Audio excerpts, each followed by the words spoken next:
OBC voter के सहारे नीतीश बेचारे, विपक्ष भी जातीय जनगणना के सहारे। लेकिन ओबीसी वोटर का हाथ किसके साथ? नीतीश कुमार को बिहार से भी लगेगा झटका, आंकड़े दे रहे गवाही। चाहे मिला लें लालू, केजरी या राहुल से हाथ। मोदी के साथ कितने ओबीसी, किसके सहारे मोदी को ललकारने की तैयारी कर रहे नीतीश कुमार? कुशवाहा का भी छूटा साथ।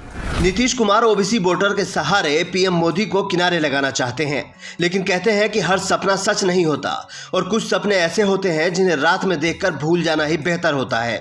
तो क्या नीतीश कुमार के लिए प्रधानमंत्री बनने का सपना भी वैसा ही है? क्योंकि नीतीश कुमार जातीय जनगणना करवाकर एक बार फिर बिहार को उसी जातीय आग में झोंक देना चाहते हैं जिससे वो 90 के दशक में जूझता रहा है। इसमें तेजस्वी यादव और पूरा विपक्ष उनके साथ खड़ा दिखता है, क्योंकि अखिलेश और केसीआर जैसे कई नेता जाति के जहर को फिर से देश की आबोहवा में घोलने की कोशिश कर रहे हैं और पूरे देश में जाति के आधार पर जनगणना की मांग कर रहे हैं।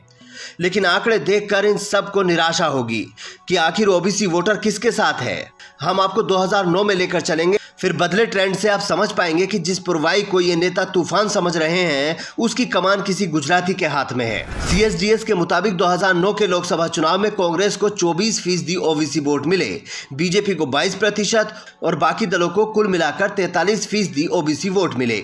2014 के चुनाव में जब मोदी आए तो सब बदल गया। बीजेपी को इस चुनाव में 34% ओबीसी वोट हासिल हुए। 2019 के लोकसभा चुनाव में ओबीसी वोट का भरोसा पीएम मोदी पर और ज्यादा बढ़ गया और इस बार 44% ओबीसी वोटर ने बीजेपी को वोट दिया और बाकी क्षेत्रीय दलों को 27% ओबीसी ने वोट किया। अब जरा राज्यवार भी देख लीजिए कि 2019 के लोकसभा चुनाव में किस राज्य के ओबीसी वोटर ने सबसे ज्यादा किसे पसंद किया। ये आंकड़े तस्वीर को और साफ कर देंगे।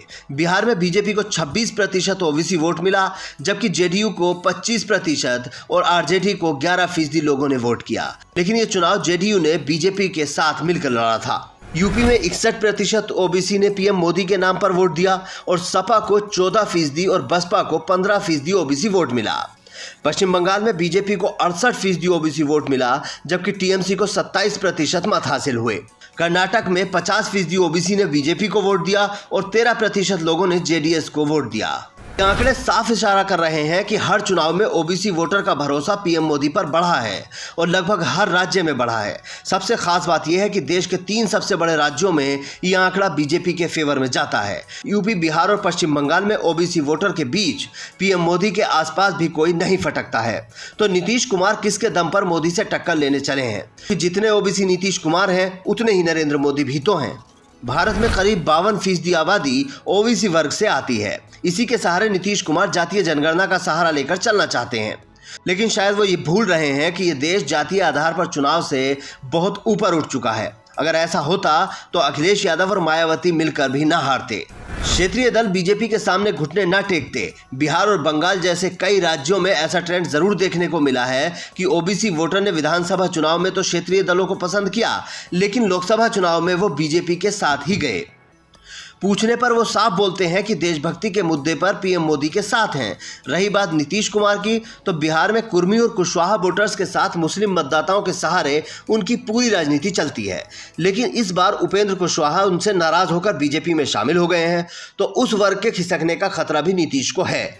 अगर नहीं भी खिसका तब भी वो पीएम मोदी को टक्कर तो छोड़िए, उनके आसपास भी फटकते नजर नहीं आते हैं। बाकी आप कमेंट करके अपनी राय रख सकते हैं। Bureau report, news flash.